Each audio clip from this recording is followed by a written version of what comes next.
So let's talk about creating content.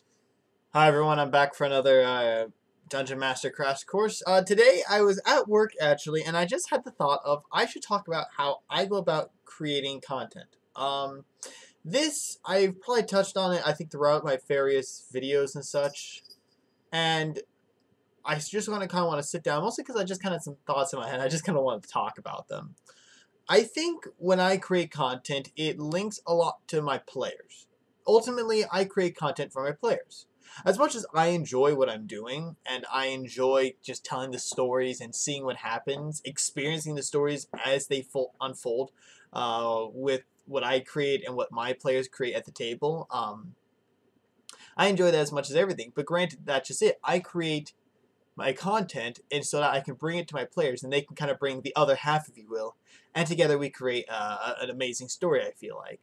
So ultimately it kind of comes down to I do really create for my players. I sit down and I create so that my players and I can have a great time.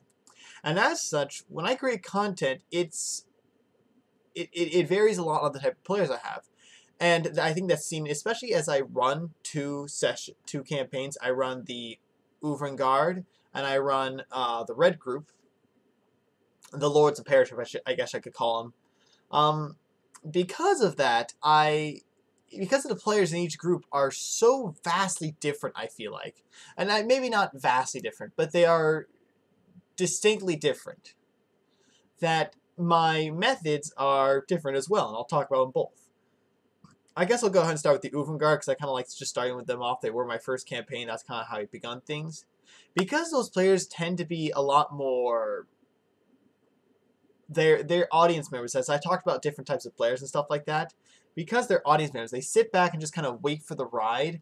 I have to really kind of bring the ride to them. I really kind of have to force them into the story. And that's why we had events like the Temple of Elemental Evil, which sucked them into the elemental planes and stuff like that. That's why they had to be sent by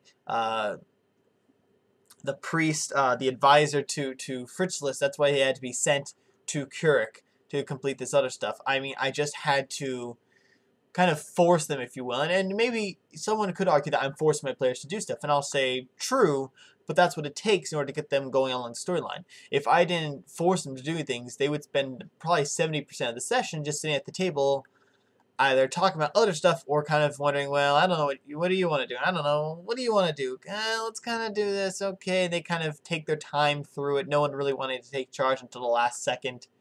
That sort of thing, and thus we'd really, in my opinion, waste a lot of time. Hey, if you guys want to go hang out elsewhere. We come here to play in D&D. That's my philosophy. So thus I create a story. That's why everything that happens has been fairly unrelated to the players. I should say unrelated to the characters. The characters aren't driving what's going on. It's just stuff happens and the characters kind of just happen to be caught up in the middle of it. Some people might say that's great storytelling. Other people might say that's terrible storytelling. Depends on your cup of tea or your cup of juice, as I don't drink tea. Either way, the point comes down to that I have to kind of create stuff and then suck the players into it. And thus, everything that goes on, yeah, is not character driven. It's whatever story I come up with, and I see how the characters affect that. Now, because the players are also fairly laid back, I can usually plan out what they're going to do a little bit more easily. And I can also use NPCs to influence them. And I do that simply because they hear the NPCs talk and they say, yeah, sure, that sounds like a great idea to me. They'll say I don't have any major problems with it. Thus, yeah, sure, we'll go along with what the NPC says and let's go ahead. And granted, the players always have the choice to change things, and we've seen bits and pieces of that. For instance, with them running along with the idea of playing Danny as the Prophet of Fire when they first came across the cultists in, oh my gosh, in Renevast. There we go. I forgot the name of my capital. When they came across it, that was one time where they could have done some other things, but decided, let's run with this idea of ours. Stuff like that. But even then, I was able to it kind of more or less played along with what I had planned for the content. So thus, I was able to just follow the script, if you will. You know, someone ad-libs a line, but the point of the line is still made. Therefore, we can continue the line as if nothing had changed. So that's the one thing. That creates, I feel, in many ways, a little more creativity on your part as a DM. You have to be forthcomingly, you have to be actively creative as you have to decide, basically create everything from scratch. Now, the nice thing about that is it allows you to basically kind of run a lot more of what you want to as far as story. If you want your players to go on some quest into a bunch of graveyards to track down some necromancers, perfect. If you want them to go about collecting the 7 shards of the ancient sword that slew the mighty dragon, that's fine too. You can create that, and typically your players will go along with it if they're more audience members. You just have to find a way to hook them into it. More or less kind of someone telling them, hey, go do this, and they'll say, sure. Now, the red group is very different, is incredibly different.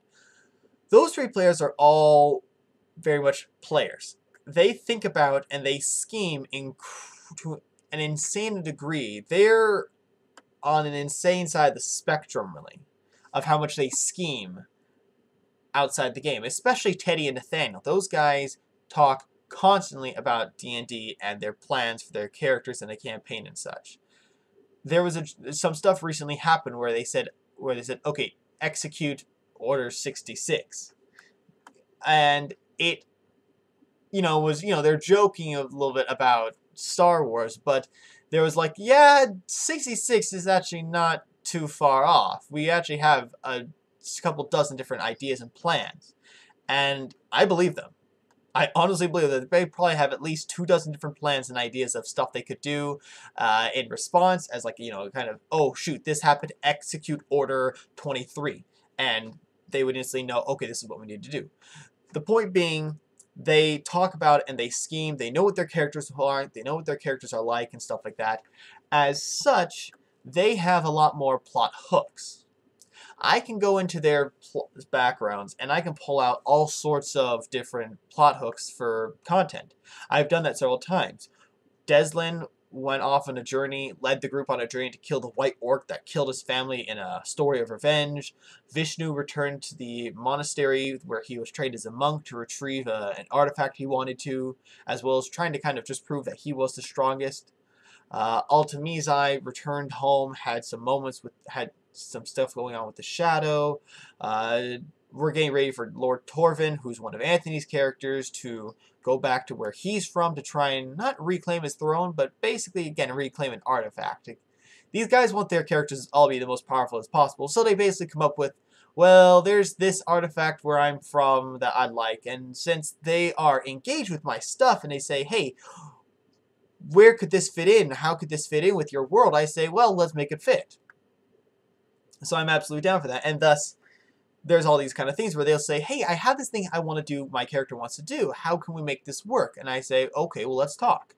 And that's what I'm doing. I'm actually getting ready 2 different plot lines, one for Torvin and one for Nadar, both of which are Anthony's characters, to follow along their stuff. Most of the content I've done, I need to make sure I think about that phrase, what I'm about to say, and I would say the majority, the lion's share of everything that has happened in my Red Group campaign has happened because one of my players has said, my character wants to do this.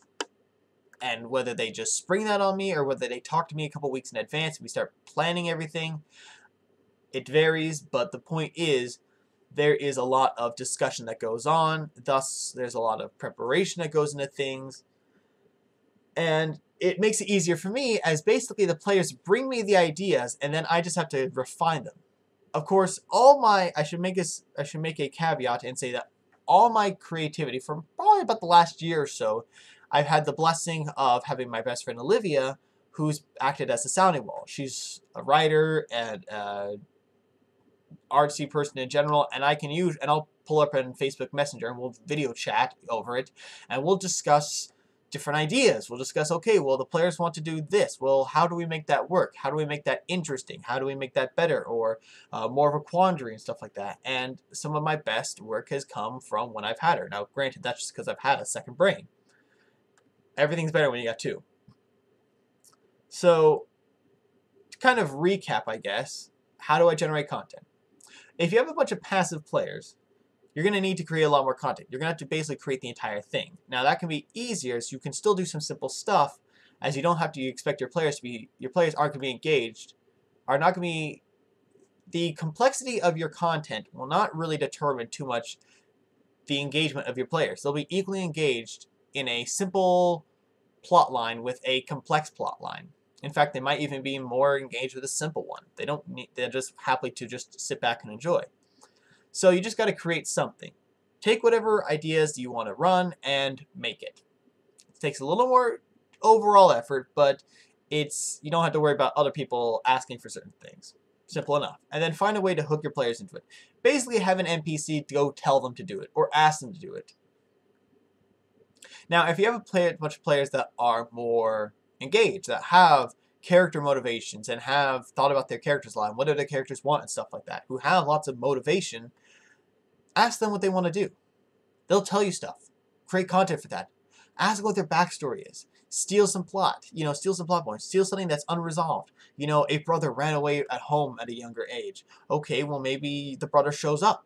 Well, what's the brother been doing this whole time? Maybe the brother is running from someone. The moment you start, you pick a point of unresolved tension in a player's backstory and start asking why, you've already are just immediately just creating the content right then and there that you need to. The moment that character then shows up, the player will be super engaged. Oh my gosh, my brother just showed up. And he will basically start asking the exact same questions you had to ask yourself. Thus, you're able to create something that will engage the players, and they will have a blast, and you don't have to work as much. And if you ask the players, hey, what do you want to do? You can talk to them and work to them and kind of have a second brain there in generating the content. It works easy for me. It works really well for me. And I'll say this, if you have a party of mixed, talk to the engaged players. The passive players will be happy to just ride along as you play out the content you created for your engaged players. You'll basically satisfy two birds with one stone. And that's all there is to it. I think it's two different methods. And so far in my experience, that's how it's worked. Now, you can probably talk to other DMs and they'll have other things to say, but I think everything they'll say will more or less fall along lines with this. They might have different styles, some ways to make it easier. Again, we talked a lot about this, I think, in the pre-planned versus homemade adventures. And again, I just kind of wanted to talk about this, so that's kind of why this video is getting made. So thank you guys for humoring me. Thank you guys for listening. As always, I enjoy the fact that I've got people actually watching this channel. I'm surprised anyone wants to listen to me. Guys, if you have any questions, and I would love to do a request. In fact, I challenge. I want someone to just leave me one request on what they want to hear next. Even if it's just a campaign diary, that's perfectly fine. I will be happy to fulfill that request. But anything you guys want to know, anything you guys kind of have any questions, whether it be about the characters, the campaigns, the techniques, whatever it may be, ask me a question and I'll fulfill it. Until next time, guys, stay cool.